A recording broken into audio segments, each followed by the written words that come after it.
partners to be able to drive the business environment. As I conclude, I trust that you'll find this session informative. Would like it to be very interactive. Don't hesitate to stop us along the way. The overriding message is that despite the difficult environment, Kenya is still very in a positive sentiment, and you'll hear it from a senior macroeconomist, Pumelele. Actually, I can't see him. I think, oh, he's there in the room. And he'll unpack why we're saying Kenya is still positive and we're progressing into that. The insights of each of you will help us also bring the conversation forward. I hope that discussion, learnings and developments do not end with this event, but rather a continuous process that will help us business and economic thrive.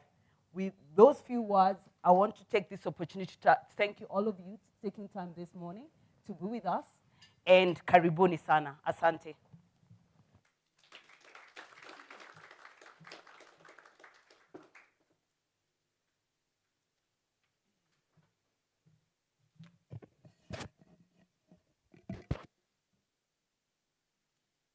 Okay, somebody will help me get that. Thank you very much. Let's put our hands together for those who are not eating and celebrate Stella Mambo for those opening remarks. Yeah, thank you. We will be generous today with the claps. Great. So allow me to take cue and also allow me to do this. I'll also ask there ladies and gentlemen in the room, senior leadership who also help us run the business. And I'm cognizant that some of them they'll stay to the very end, but allow me to request them to stand just for us to recognize them. It's good to also see the people behind the business, right? It's good to recognize them, if you may, the directors in the room, senior leadership, if you can. Lydia, we have Lydia Karanja, heads our transactional business.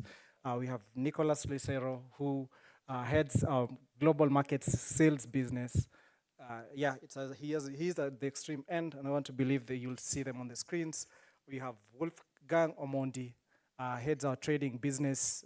We have Steve Biko. Steve Biko heads our coverage business. Coverage is, Steve, should I say this is a big word for relationships, or it's relationships? Heads our relationships, engagements, clients, conversations. Simon, I saw you. I didn't miss you. Yes, we have Simon Kinuthia, who is in our agri-business space. And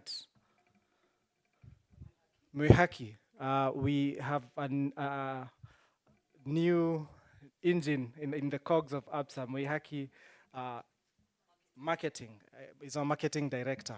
Not sure if I'm missing any on this side of the room. Oh, yes. Eunice Kuria, heading commercial. And I'm sure there are business leaders that you have seen, and you'll continue to have some moments to engage during the day in line with your business. So also allow me to take a moment to also welcome the online community. We are live online, and you can share the links with your colleagues back in office on YouTube, LinkedIn.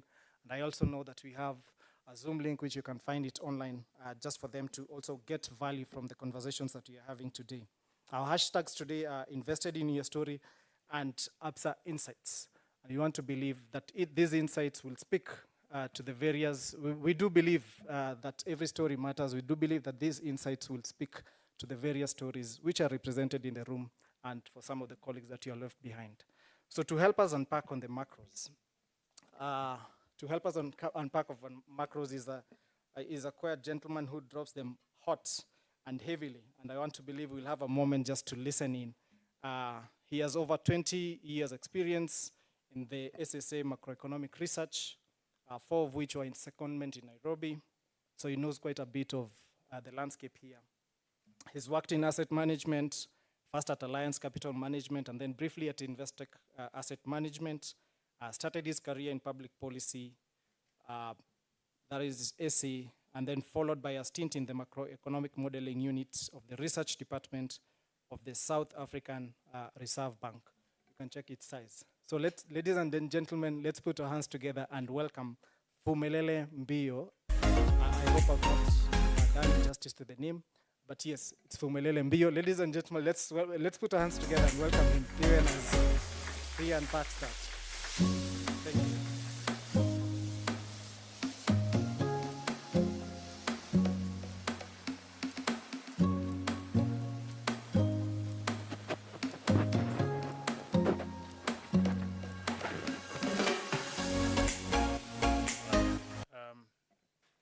Thanks for that, George. Um, the title of my presentation says Sector Rotation Amid Incipient Signs of La Nina's Impact. We have a fairly constructive view on the Kenyan economy. And that constructive view takes into account the uncertainty and the risks that are inherent at present.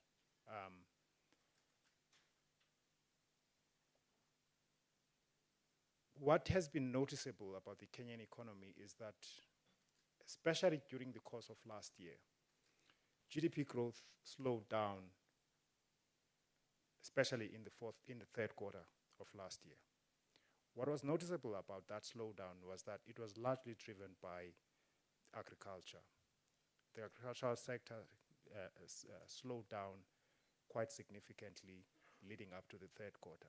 But our expectation is that there are other sectors of the economy that are going to be picking up and that are going to ensure that GDP growth does accelerate over the course of this year going into next year.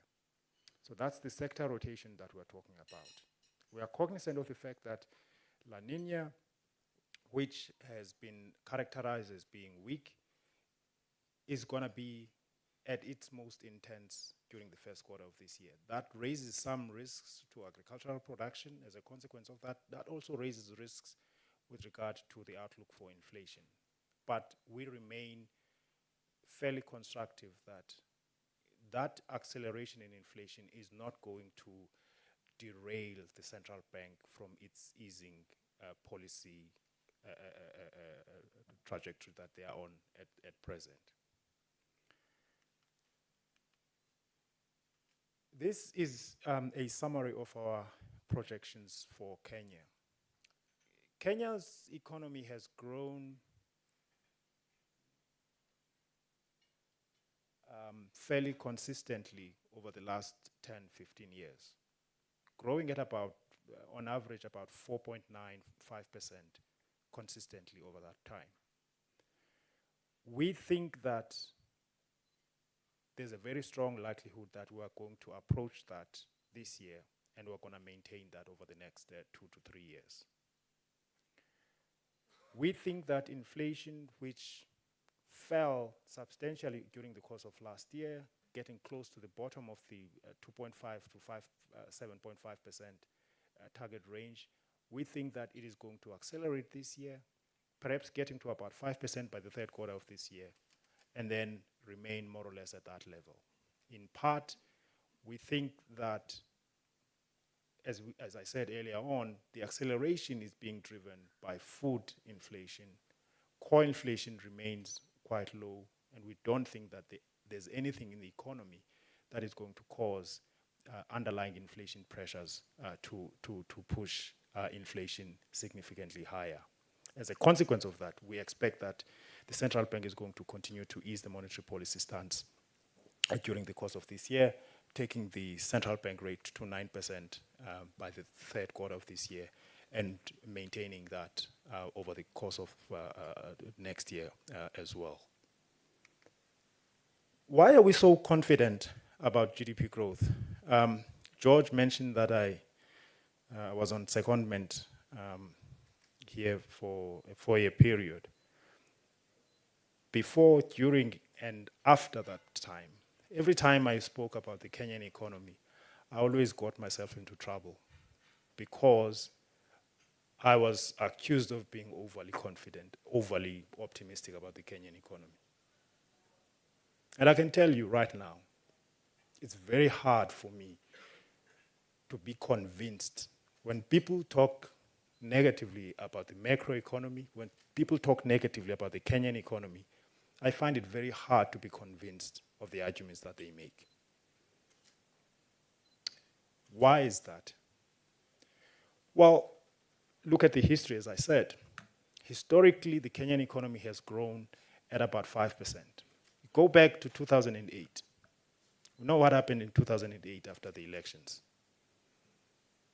The economy has grown consistently at about 5% since then. 2011, there was a currency crisis. That economic growth never diverged significantly from that sort of 5% growth trajectory. One of the things that makes it that leaves me very confident that economic growth is going to remain at about 5% is that most of the growth of the Kenyan economy has been driven by consumption spending. Consumption spending has been fairly consistent over a long period of time. That says that what is driving that growth in consumption spending is strong growth in incomes, household incomes. Now, it might be difficult for a lot of people to accept that. Household income growth in Kenya is strong and has been consistent for a long period of time. And that allows consumption spending to be the biggest contributor to GDP growth in Kenya. Over the last 10, 15 years, that 5% growth on GDP, 3.8 percentage points of that comes from household consumption expenditure. 3.8 percentage points. Investment spending only contributes about 1.2 percentage points. Government consumption spending is a little bit smaller than that, and net exports are typically detract from overall growth. So 3.8 percentage points of the 5% growth that we get in Kenya is driven by household consumption expenditure. Now, I had a debate with someone from the central bank yesterday. Well, we didn't have a debate really, but he offered an alternative view, which was to say that perhaps to a large extent, the driver of that household income is the fact that, unlike where I come from, the agricultural sector is a big contributor to household incomes. A lot of people, whether it be for subsistence purposes, but there is a lot of income being generated from the agricultural sector. And that allows household consumption expenditure to remain fairly strong and to grow sustainably. We are likely to see that continuing going forward. And there's no reason to think that there's anything that is going to happen in the economy that will restrain the ability of the economy, to restrain the ability of household consumption to remain the biggest driver of economic growth going forward. One of the reasons that investment spending is not as high, perhaps, as many policymakers might desire, is that the economy just doesn't generate enough domestic savings to finance investment. Gross domestic savings in Kenya, so that's the total savings for the entire economy, are typically less than 10% of GDP. That's the chart on the right as you look at this graph here. That's typically less than 10% of GDP. Now, if you look at countries that rely heavily on investment spending, countries like China, India, and so on, gross domestic savings for those economies tends to be high as well. In a country like China and many of the others, investment as a percentage of GDP or investment spending as a percentage of GDP typically runs somewhere at a minimum 15% of GDP, but mostly above 20%, closer to 25% of GDP. But guess what? Domestic savings also typically runs at about that sort of level, about 20% or more. So for an economy that only generates less than 10% of GDP in savings, there's not enough savings to finance investment. So what happens as a consequence, in order to finance investment, the country has to borrow or attract savings from abroad. And that can come with significant volatility and risks as well. So for investment spending to be a significant driver of GDP growth, the country would have to rely on a higher level of domestic savings than is the case right now. But that doesn't and hasn't implied that the economy is constrained in its ability to grow, as I said earlier on. It continues to grow at about 5%, and the likelihood is that that is going to continue going forward. This is just an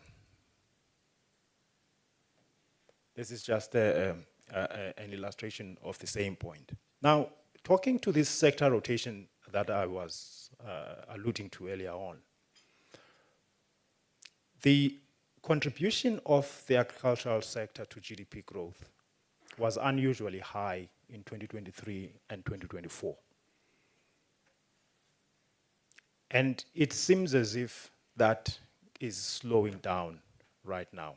Towards the end of last year, towards the third quarter of last year, we were seeing that the contribution of GDP growth, of agriculture to GDP growth, was decelerating. And if you look at some of the high frequency indicators, volume of exports, of agricultural exports, flowers, vegetables, and others, there is a noticeable slowdown relative to what we saw in 2023. That suggests to us that even before the impact of La Nina, there was already a slowdown in agriculture's contribution to GDP growth. Now, with La Nina, weak as it is, it's likely that there's going to be a continuation of that deceleration going into next year, going into this year, and into next year as well. On average, if you look, I mean, if I were to draw the chart on the left-hand side, going back to 2010, on average, the contribution of the agricultural sector to GDP typically runs at below 1% or 1 percentage point. So what we saw in 2023 and 2024 was a short-term sort of thing, perhaps reflecting the contraction that we saw during 2022. But that is not a source of concern, because there are other sectors of the economy that to us seem very likely that they are going to pick up, or they are already picking up, and they are going to contribute more to GDP growth going forward. The construction sector, which has grown fairly consistently for a long period of time, starting in 2022, it slowed down significantly, actually ending up in contraction. But there's already indications that there is a pickup in activity there. If you look at consumption of cement, which is what I'm showing on the right-hand side there, it's showing that on a 3-month moving average basis, there's been a pickup in cement consumption. That suggests that construction activity is picking up, and that is going to be a factor that replaces the slowdown or the deceleration in GDP growth that has been coming from the agricultural sector. There's also the interest rate sensitive sectors of the economy. If you look at financial services, contracted significantly during the course of 2020, late 2023 going into 2024, which is understandable given the tightening of monetary policy that we saw as a result of the currency depreciation and the resultant inflation that we saw in 2022 and going into 2023. In all likelihood, the central bank is going to continue to ease monetary policy, and as a consequence of that, we are going to see a recovery in financial services. Credit growth peaked around 13% in 2023 and slowed down. Actually, there was contraction in November last year as a consequence of that tightening of monetary policy. As the central bank eases monetary policy stance, as interest rates come down, it's likely that we're going to see an acceleration in credit growth going forward, and that's going to contribute to overall GDP growth. What I can also mention as well is that the other sort of cyclical sectors of the economy, particularly retail and wholesale trading, that is also likely to accelerate as well. So that's the sector rotation that we're talking about. As agriculture is slowing down, we are seeing that there are some sectors, construction, financial services, retail and wholesale trade, that are likely to accelerate going forward.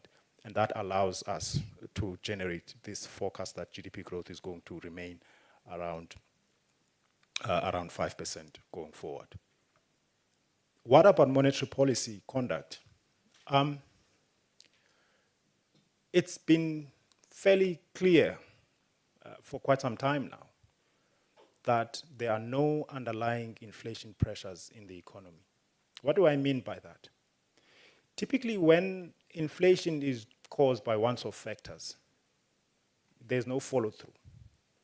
So if, for example, oil prices rise significantly, yeah, fuel prices will rise, and the impact of that on inflation is going to be reflected in an increase in the transport index or the transport subcomponent of the consumer price index. But that typically doesn't last. With food, there can be some complications because there are some food items that whose response, the response of prices to any sort of impact, for example, a shortage caused by drought, takes time for it to filter through the economy. Think of maize, for example. If there's a shortage of maize, what's the first thing that's going to respond to that? It's corn on the cob, right? But eventually, it feeds to maize meal prices. But that takes quite a long time because maize gets stored, gets processed. It takes time for that initial impact to feed through the value chain. So there can be some complication with regard to food inflation. That the initial impact might not seem persistent, but it always takes time for it to filter through. But what is always worth noting is that if a drought situation or a drought gets resolved relatively quickly, what you typically find is that fresh food items will also respond. So you typically have the initial impact is that fresh food prices go up significantly, and then slowly the processed foods also get to increase slowly. But then when the drought improves, the fresh food items tend to go the other way. So you tend to have opposing effects when it comes to food inflation. So if this La Nina effect that we are seeing is not a sustained thing, if we don't get drought this year, if we don't get drought going into next year, if we don't get a continuation of La Nina conditions going forward, then you are going to see those opposing effects over the course of this year.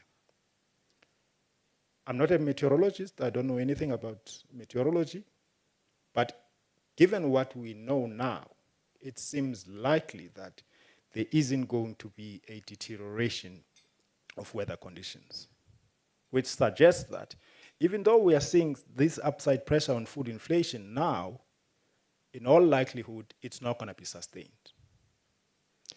Now let's talk about the underlying inflation pressures, which is much more important, especially when you think about monetary policy conduct. Credit growth, as I said, was negative in November last year on a year-on-year basis. That slowdown in financial services due to the tightening of monetary policy suggests that there has been some restraint in the economy as a consequence of the monetary policy tightening that we saw in 2023. What that suggests is that there's no demand-driven inflation pressures in the economy. That's also evident when you look at core inflation measures. Core inflation, as measured by the Kenya National Bureau of Statistics, has indicated that for the 7 months to January this year, even 8 months to February actually, core inflation has been stuck between 2 and 2.2% during that period. Now, with inflation of 2 to 2.2%, core inflation of 2 to 2.2%, it does indicate that there are no underlying inflation pressures in the economy. Even if we do see the acceleration in GDP growth that I was talking about, that we anticipate, it's highly unlikely that there's going to be a significant increase in underlying inflation pressures in the economy. And as a consequence of that, the central bank has room to continue to ease the monetary policy stance, which is why we're expecting that by the third quarter of this year, the central bank rate is going to be around 9%, and they are probably going to maintain it at that level over the course of next year as well.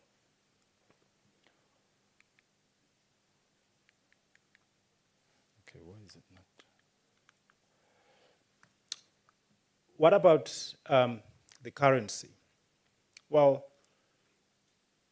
the current account of the balance of payments, the trade account, has got a large deficit, which is not a problem in and of its own, because there has been more than enough financial inflows to support that large current account deficit. Those financial inflows have actually allowed foreign exchange reserves to rise to near historic highs. That suggests to us there shouldn't be any significant pressure on the currency. What we're showing on the right-hand side there is a range of forecasts, a range of consensus forecasts that are provided by market participants, as well as our forecast as well. What is noticeable, what is worth highlighting about that chart, is that the range of expectations is quite wide. Our own forecasts are probably at the more optimistic end of that range, and even actually lower than where the forward bid-ask spread is. However, it's worth highlighting that that forecast does not take into account any risks that might transpire over the course of this year going into next year. We are in an environment that is characterized by quite a lot of uncertainty. There's geopolitical concerns, not only because of what's happening in Ukraine, there's also other concerns that have come about because of President Trump's and his tariff policies. We have no idea what other countries are going to do in response to those tariffs. We've already seen that, for example, China and Canada are talking about potential retaliation as a consequence of the tariffs that the US administration is going to impose. What the impact of that is going to be is very unclear at this point in time. So there's a great deal of uncertainty with regard to a lot of global developments, especially geopolitical developments, especially also with regard to trade policies globally. All of those could have an impact not only on economic activity, but also on the trajectory for the currency as well. So in producing our forecast, we can't take that into account. We can't take those into account. Our baseline forecast cannot take into account any realization of these more troublesome factors that could play out.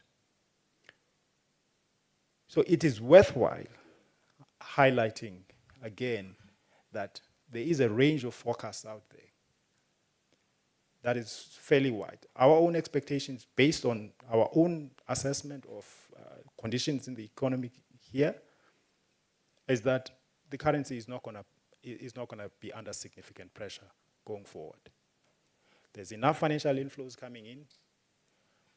But one risk that is worth highlighting is with respect to those financial inflows. It's been evident for quite some time now that the government's ability to attract foreign capital is heavily dependent on its ability or its willingness to maintain a relationship with the IMF. The IMF program, IMF-funded program, is coming to an end end of this month. And indications are that the government is keen to have a successor program. We had discussions with a senior official from the finance ministry, from the treasury, and he reiterated that point, that they are keen to have a successor funded program from the IMF. Now, you probably will also be aware that there's a great deal of discussion, and what's been out in the news is not entirely clear. Even it seems as if there's no actual agreement within the government as to whether or not they need another funded program. But what I can tell you is that from a market perspective, investors are very concerned about this issue. It's not just whether there's a funded program, but the debt sustainability concerns that the market has. In essence, it seems as if the market is saying that if the government doesn't have an IMF program, then their commitment towards fiscal consolidation is not going to be sustained. And that could lead to volatility. You're probably aware that there's significant inflows of foreign portfolio investment in the local treasury bill and bond market. So if it were to transpire that either there's no agreement between the IMF and the government, or that the government is not committed to fiscal consolidation, then there could be a reversal of those portfolio flows, and that could have a significant impact on the currency. So in spite of what we are saying about our baseline forecast for the currency, there are a number of factors that could lead to a great deal of volatility in the markets. I think I'm going to stop at that point, and I'm happy to take any questions or comments at this point.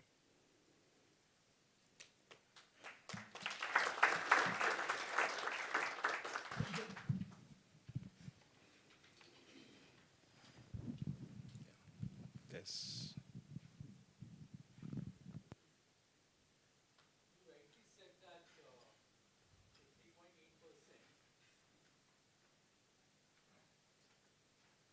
You rightly said that 3.8% is the impact of the consumer spending on the GDP.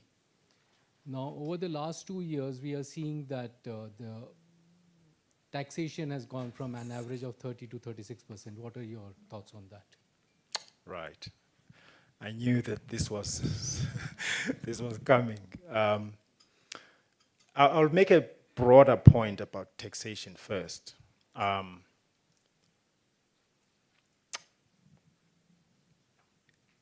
Kenya, in terms of the East African Community protocols, Kenya wants to keep a fiscal deficit of about 3% of GDP. Typically, the government spending runs at about 21% of GDP. So what that means is if the 3% of GDP fiscal deficit target is going to be achieved, Kenya should be raising revenues of 18% of GDP. But they are nowhere near that. They haven't been anywhere near that for a long time. I have the great advantage of never being here for the last 5 years. So I wasn't here when they were building the expressway. And I come in yesterday morning, and what do I find?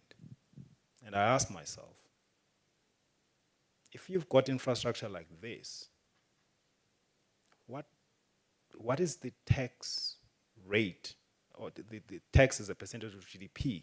What should it be in order for the economy to have infrastructure like this? The great benefit that Kenya has, East Africa has in general, is that up until recently, there hasn't been a reliance on natural resources. So if you are going to build infrastructure like this, where's the money going to come from? You're going to pay for it. You as consumers, as income earners, you as businesses are going to pay for it. There isn't a stash of gold lying under some mountain somewhere. There isn't a stash of oil lying somewhere that is hoped for to pay for that. You have to pay for it. And you've done it historically. So when I look at what the tax to GDP ratio is for Kenya relative to the infrastructure that has been built, there is a disconnect. And that disconnect is not that there's too much taxes being paid.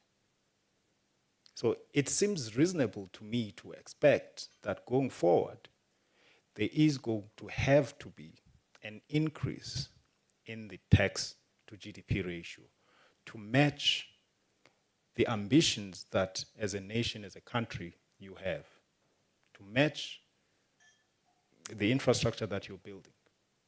Now, I'm sure we can have a lively debate about whether or not it was necessary to build the infrastructure in the first place. We can have a lively debate about whether the infrastructure that is being built is going to generate enough economic activity going forward that is going to allow for that infrastructure to be maintained. But to me, it seems inevitable that given the ambitions that the country has, expressed through Vision 2030, for example, it seems inevitable to me that the tax ratio has to increase. Now, when it comes to the consumer or the income earner, taxpayer, I think there are two things that are happening here. On the one hand, you pay taxes. On the other, you see wastage in government spending.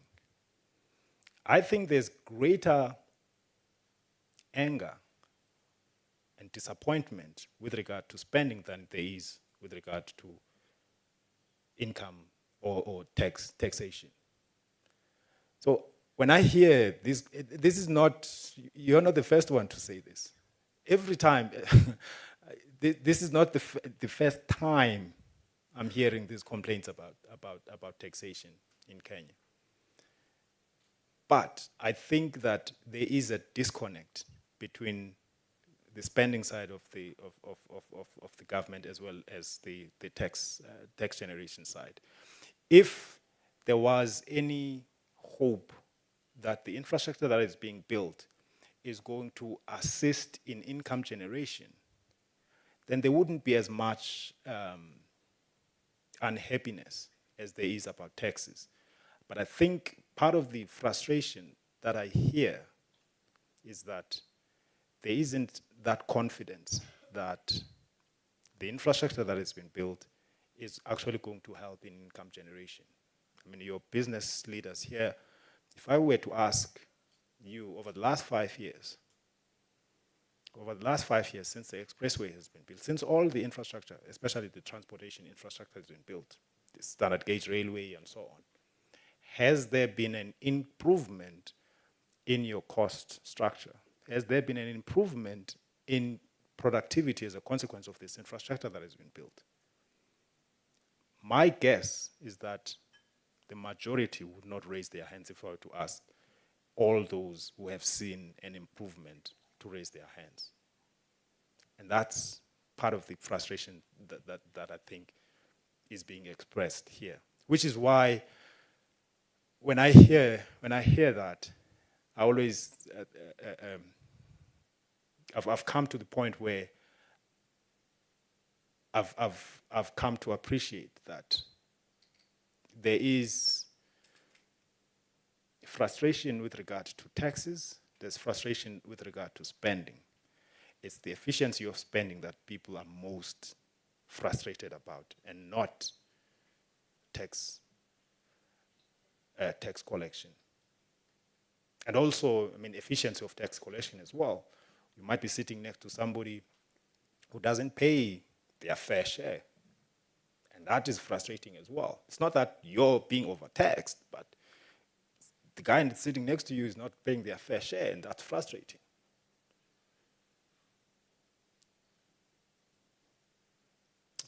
think there are other questions as well that I'm happy to take. So there's one here. Oh, there's one already in the mic there.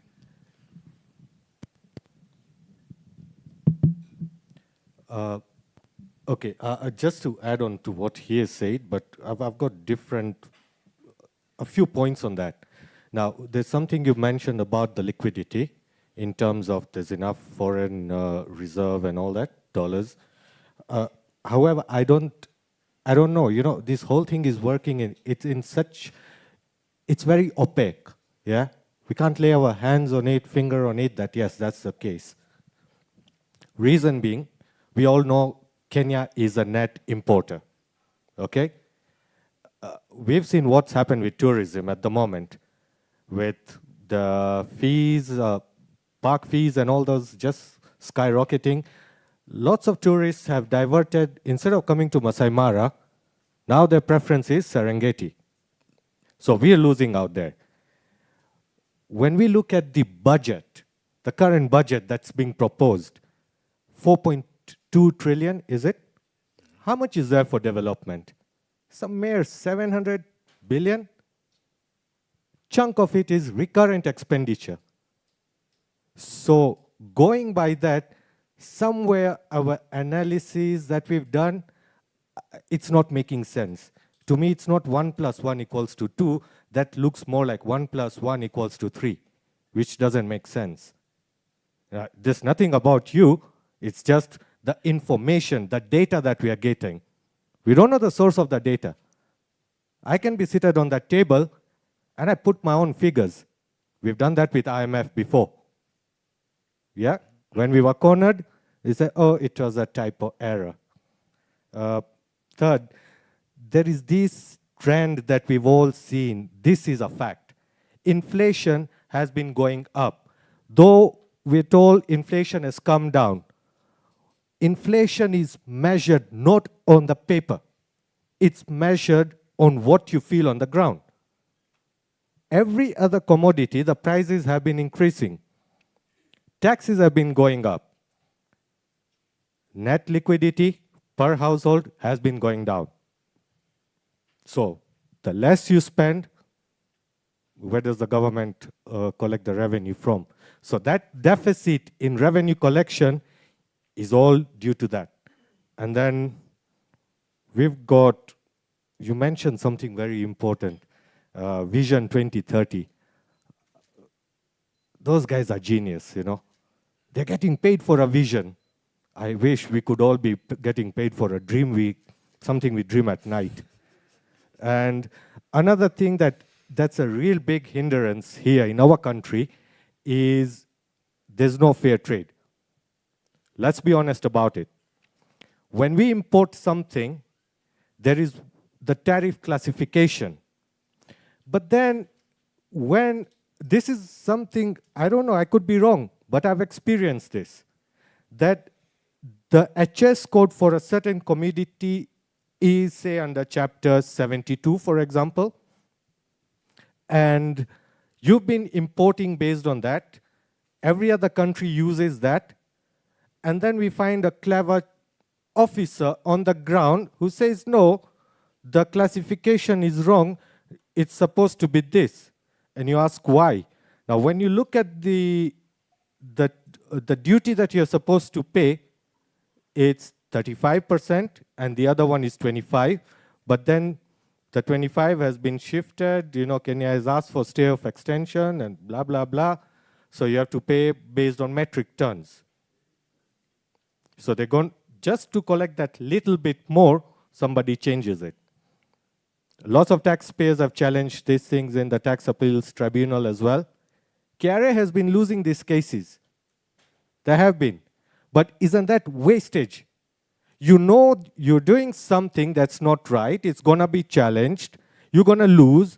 You've spent money on that, legal fees, blah, blah, blah. That's all wastage. I think we need to actually wake up to the reality. Frankly speaking, I don't believe in any data that comes out from there. The so-called economists, Yeah, you were sitting on a table, but at the end of the day, you're in Mutaiga Golf Club in the evening having a Tusker light, you know. And this is the things we are being fed. Let's look at this. We need a serious forensic audit on this thing. That's my view. Thank you. All right. There's no specific question there, but there's some very interesting comments. There's some very interesting comments that I'll respond to. On the budget, I think it's worthwhile keeping in mind that there's what the government refers to as a fiscal responsibility. It's not a pact, but the essence of it is that there's a certain percentage of spending that has to go to development spending. I don't remember the exact figure. It might be 30% or it might be 35% of total spending has to go to development spending. So when they prepare a budget in any given year, they have to keep to that. However, what we've seen historically is that they might budget for that, but the actual outcome is always different from that. And that's because of execution challenges, especially with regard to development expenditure, as well as recurrent expenditure. What you typically find is that there are spending overruns on recurrent expenditure, and there's typically execution challenges that make it difficult for the government to actually spend as much as they budgeted for with respect to development expenditure. So it's worthwhile highlighting that. With respect, I mean, I can't talk with respect to the 2025-26 budget. I mean, that budgeting process is still ongoing, and they are going to finalize it during the course of the next 2 months or so, 2 to 3 months before the budget is presented in Parliament. With regard to the reliability of data, I mean, I take your frustration with regard to that. I don't think you can go to any country on the continent. I'm from South Africa, and you should hear South African economists talk about labor data in South Africa. Your anger, your frustration is mild compared to that conversation. I can assure you of that. So the reliability of data is a challenge that we have to face on all the countries on the continent. I used to actually when I lived here, when they set your salary, when they determined your salary increase, they used to run a survey. So my employer at the time, you made use of this consultant, and the consultant was saying that all the expatriates who live in a particular country conduct their surveys of how much prices increased by, and then they would submit those reports to this consultant, and then the consultant would work out how much inflation was. I can tell you that was not satisfactory either. That was not satisfactory either. So when it comes to data collection, there's always frustration with regard to that, especially on the continent. What was the other thing that I want? I think those two were the ones that struck me. I mean, the reliability of data. I mean, we are all struggling with that. It's not just Kenya that is struggling with that. I think most of the countries on the continent have similar challenges.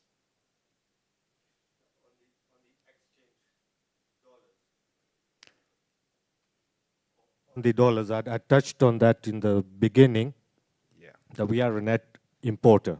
Yes. Okay, so if you look at it, I mean, logic says that if you are a net importer, the appetite for dollars will be much higher. Yes. And so basically demand is greater than supply. Yeah.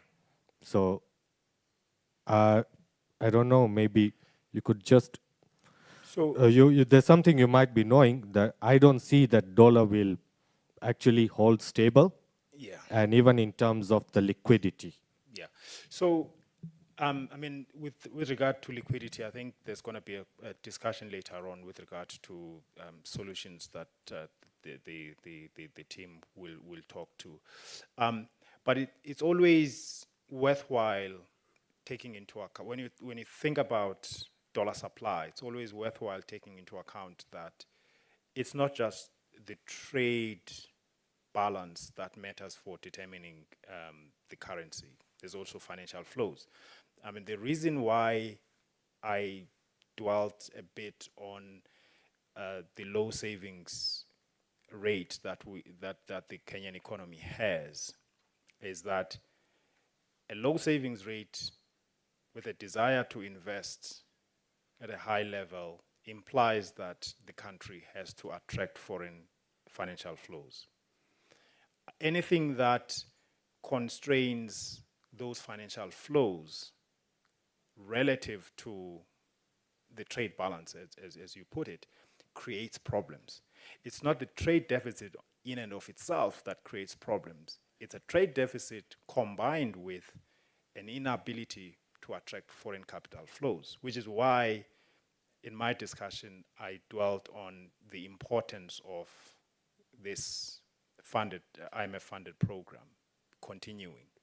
Because if it doesn't, it could jeopardize those financial flows. It could actually trigger outflows because, as I said, there's already significant foreign portfolio investment in the local currency debt market that could trigger outflows. It could also trigger outflows by Kenyans who choose to invest in foreign currency denominated assets rather than in local currency denominated assets. So when you think about the factors that determine what happens to the currency, it's always worth keeping in mind that as a net importer, Kenya has to attract capital flows. The currency can remain stable despite the existence of those trade deficits if it continues to attract those capital inflows. There was another point that you made that I wanted to comment on, the frustration with regard to inflation. Inflation is the rate of increase in prices. So if you go through a period where inflation gets to 15%, the thing about it is that it never turns negative. So the price level keeps going up. And those elevated prices is what I think sometimes create frustration, is that people will be saying, oh, look, inflation is low. Economists will be saying inflation is low, it has come down. But price levels have not come down. They've gone up and they stayed up. And people experience prices and they get frustrated with the fact that prices remain elevated. And that's one thing that I think we struggle to communicate sometimes, that while the rate of increase in prices has come down, inflation has come down, the price level has not come down. And people who used to buy a packet of maize meal for 1,000 shillings, now they're paying 1,500 shillings. You tell them inflation has come down, they're still paying 1,500 shillings, whereas they used to pay 1,000 shillings. To them, this celebration that inflation has come down doesn't amount to anything because they're paying a higher price relative to what it was before. So it's just one thing that I wanted to comment on as well, that yes, inflation has come down, but price levels have not come down. And people experience and live with price levels, not inflation rates. Are there any other questions? Yes, there's a question.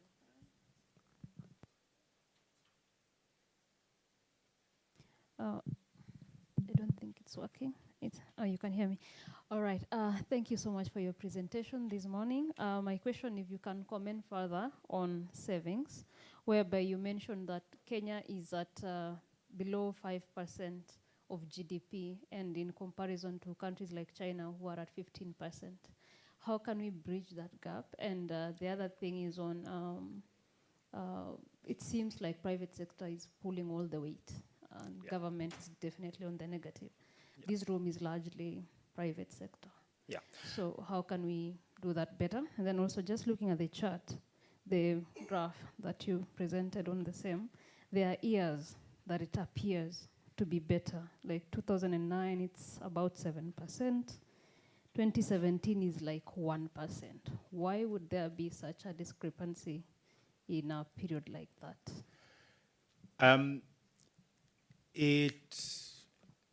So you're correct in your assessment that total savings will incorporate government dis-saving, because it never saves. They always spend more than they collect in taxes. It also incorporates private sector savings. Households typically across the board, I mean, if you look at different countries, household savings are typically not very high. It's typically private sector or corporate savings that typically keep or remain or keep overall savings high. Now, what can be done to improve things? That's a difficult question. One thing that can be done is for the government to run a lower fiscal deficit. There could be an improvement. I mean, one of the things that will always creates the capacity to improve savings is if there's greater efficiency, especially in government spending. If the investments that are being done or are being made were to enhance the export generation capacity of the economy, that could be something that would eventually improve domestic savings as well, by definition. So if you ask the question, is the standard gauge railway going to improve the export competitiveness of domestic manufacturers, for example? Or we were to ask the question, what can the government do to improve the competitiveness of the local manufacturing sector? Those are the sort of policies that would eventually lead to that. So I don't think that there's anything specific that you could target and say that this is going to improve savings. But there are things that you could do to improve the global competitiveness of local manufacturers that will eventually lead to higher investment spending. What those are, it's a very complicated and very difficult conversation that one would have. Okay, we'll take one last question and then we'll conclude. Thank you very much. Thank you for your presentation. I just wanted you to help us understand the impact of the withdrawal of the US aid funding to Kenya. Why? Because this was quite a source of US dollars flowing into the country. It's something that we know, so it's not an expectation. Have you factored it into your forecasts? And given the ripple effect, because it's not just the inflow of the dollars, there are people losing jobs, there's health impacted, there are people who are probably going to buy medicine at a very high cost. So even if you talk about the inflation being 2 to 2.2, I'm thinking about the significant increase in the medicine costs, so that is likely going to impact inflation. That is if it's modeled in. Then second, this is probably thinking about the banks and how much risk they are taking in order to support the economic growth. Because it tends to feel like the banks are so much careful about their risk, And this kind of stifles the companies because when, for example, most companies could not afford the funding because of the increased rates, we didn't see much support from the banks to try and make it possible to innovate, to see ways where these companies can be supported. And actually companies have closed down because they couldn't access funds. So my challenge to the banks is, where do you meet us when we lack the funds? You need to be innovative, help us get us to the table, and help us to know how best can we be able to access funding instead of scaling down or dropping out. Thank you. All right, on your second question, I'm going to deflect that to, to the business, to the people who run the business. I can't offer you any insights there. On your first question, I think you're correct. I mean, I agree with your assessment of the potential impact. When I created my presentation, I highlighted this issue as a risk factor. It's not something that we can incorporate in our baseline forecast because there's just too much that we don't know. They've cut aid, but we don't know whether this is going to be a permanent feature or not. We don't know how the other developed countries and governments are going to respond. But at face value, as on the basis of what we know now, it seems likely that there's going to be a significant reduction in aid flows coming into Africa. And Kenya is going to be impacted or has been impacted as a consequence of that as well. But there's probably going to be some sort of response somehow. We don't know what that is going to be. So it is a significant risk factor, both with regard to the trajectory of the currency, but also with regard to government spending as well, government spending pressures, and also with regard to overall economic activity.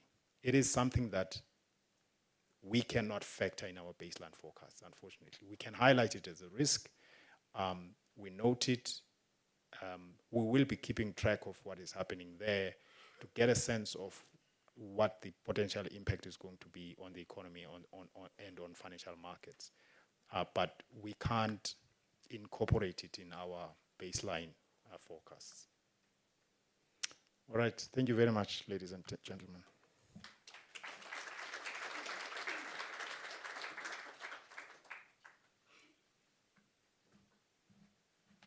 Thank you, Fumelele. We did agree to be generous, right? Let's celebrate Fumelele with a round of applause. He always comes with deep insights to conversations. And I remember one time you were having a brief, and this is something we can do. He works for our APSA research team based out of South Africa. So one time you were having a conversation with a client, and the client asked, so did you bring in a government economist or one of those in the National Treasury, or you brought an APSA resource? And the reason, the background of my statement is he's so constructive of the Kenyan economy, I think a level higher than many, than in country, that what we have seen in country, but facts are facts. Numbers are numbers, the inflation numbers are where they are, and we want to believe those insights will be positive for your business. I hope you found something substantial there. But once more, allow me to thank you once more for the benefit of those who have come in, just to really thank you for carving out your day and time to spend with us. And I want to believe you're progressing well. My name, for the benefit again of those who have joined in a bit slightly later, George Njoroge. I'm responsible for the CIB sales, Corporate and Investment Bank Global Market Sales, and working with colleagues here whom I believe will have a moment to engage at the end of the day, or rather at the end of the session. So I told you I'll paint the day for us. So what we'll do next is, on the back of this, and let me set a ground for the next speaker. Last year when we had such thought leadership session, February, it was actually in February 2024, where was the currency? Maybe to tie it to the last query that we've got here. And maybe before that, I've got a query. I picked a query for Steve, Director Coverage, with respect to how banks will help in such an environment. I want to believe he'll have a session to just come in. But back to my initial question, where was the currency last year, 2024? 158, 159. So I remember, and why I remember so clearly is there was a bet, and one of our clients, I don't know whether he's here, he's come with a goat. One of our clients had a betting session with Rydal Markers, who was presenting the macros, and said, if it gets to 200, I'll come with a goat. If it doesn't come to 200, so I don't know whether that client has come in today. It will really be great to see. So there's a tiff as to whether which direction the currency was taking, but there was some great legwork done by the Treasury Mandarins, and we all know where currency is at the moment, and want to believe, we'll see whether what that number means to your business. We'll unpack that, have a panel session to see what does that translate really to our business. Allow me, and I mentioned this earlier, to also recognize our panelists. I see all of them have come. We'll have a moment after this. I see Churchill Lagutu. I'll introduce them later. I see from IC Economists, we have Dr. Mark Joseph Gitau from Prospectus Therapeutics, and we also have Dr. Vimal Shah, Chairman BIDCO, and also the Chancellor, Masai Mara University. There could be another one, maybe. I don't know. I know the President loves to give you jobs. Let's celebrate all of them. I know we'll have a moment to just unpack. They'll have a moment to tell us what all these numbers mean to the business, the macro and the micro, whether they marry or not, and we'll see what that reflects for businesses. So to accelerate this, we'll just have a session to see what does that, where the currency is, because there's one thing to the last query, what President Trump has introduced, or rather come in, is given a new definition of VUCA. It's just been 7 weeks of his presidency, and it feels like 7 months or more, yeah? Yeah, there's a new definition of VUCA that is put in, so we will not put in the president, but put in or brought to the focus. So we'll just see what does also that mean, and I want to believe our next speaker will have an opportunity to tell us, is it something we should put at the back of our minds even as we do our business? Because really, it will be great for us to see how this marries to your stories in the various businesses that you represent. So to move us on will be one of our directors and head of client solutions, Aro, that is rest of Africa. She supports or heads the corporate and institutional sales business. I've been in this business of risk mitigation, yield enhancement for the last 2 decades or more. And I am craning my neck for her. She's hard to miss.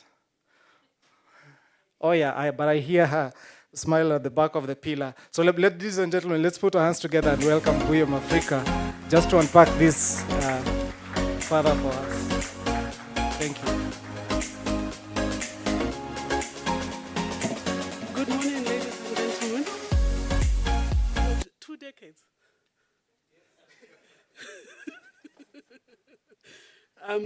I'm also quite surprised to hear that I've been working for 2 decades, because I don't think we saw the time fly. Right.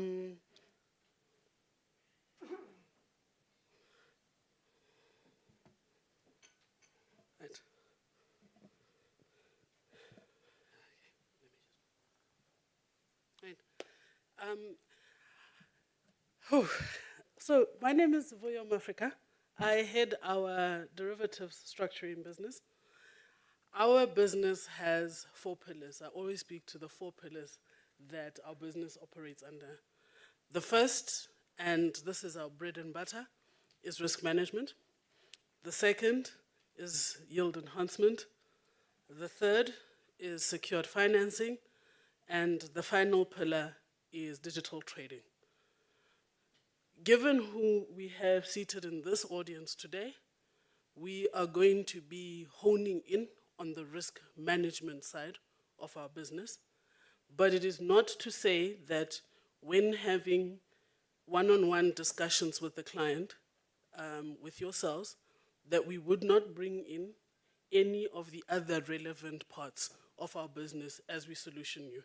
I always say that client solutions is a business where every client's specifics are different from the other, and therefore there's never been one set of products that you could just roll out universally and uniformly across the spectrum.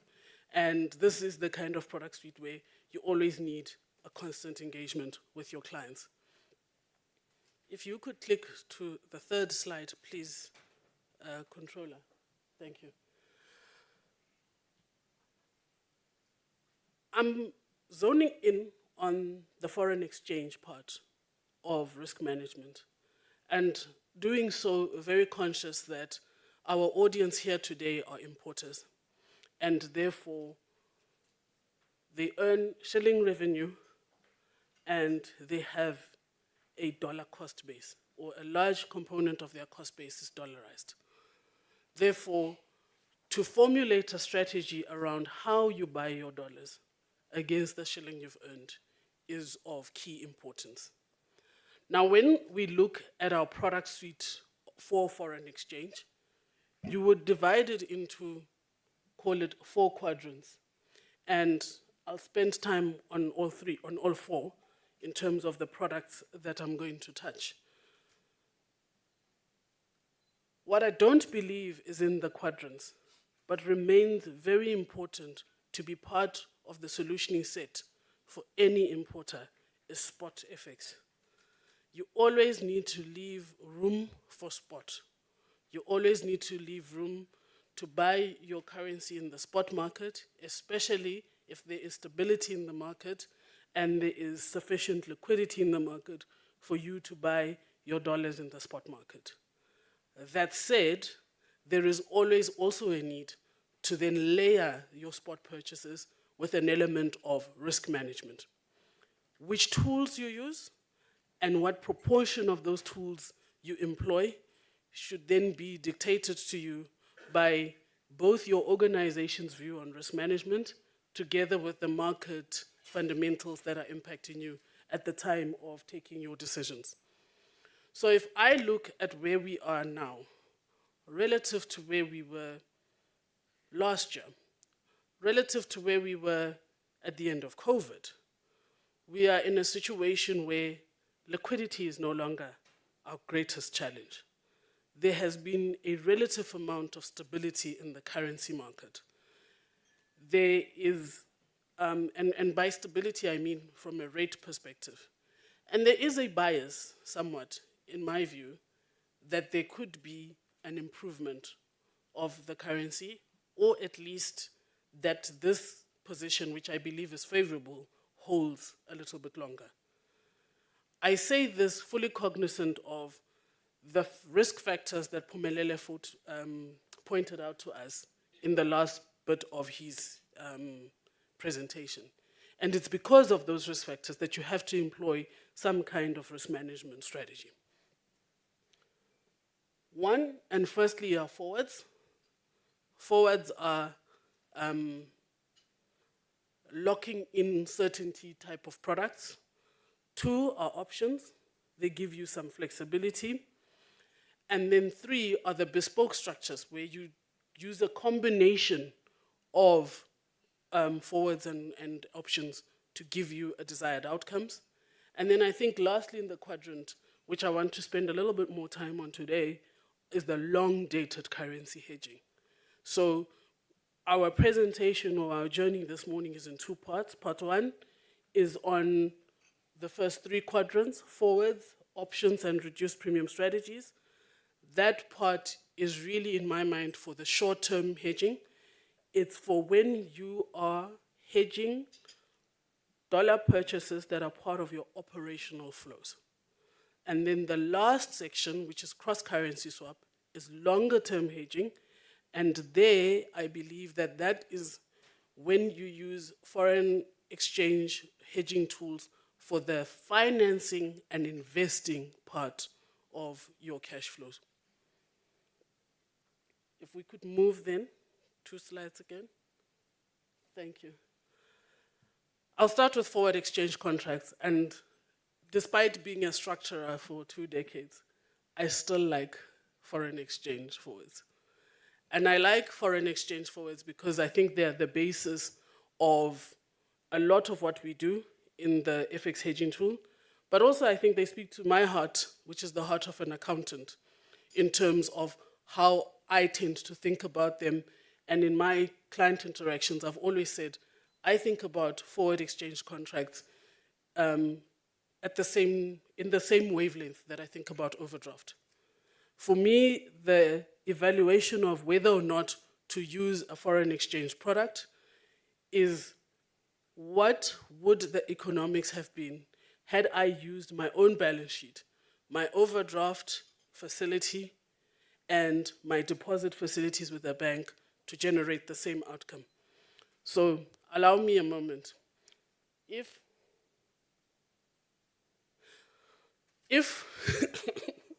this is happening to me day 2,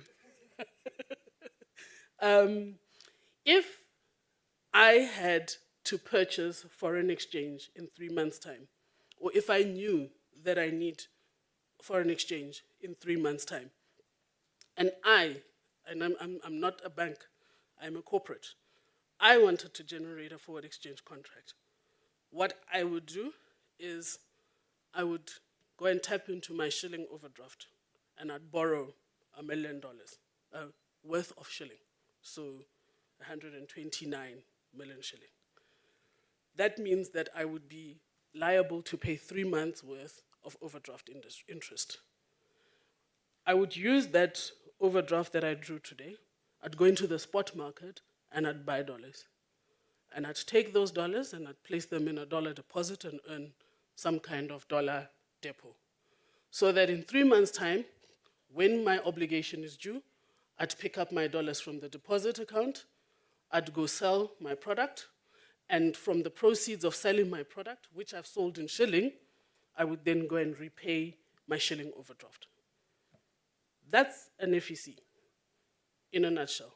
So when you look at an FEC, and when you look at the FEC pricing that is shown to you by the banks, I always say that as a financial manager, break it down to its cost of funding. So you will see here, I have shown a 3-month, a 6-month, a 9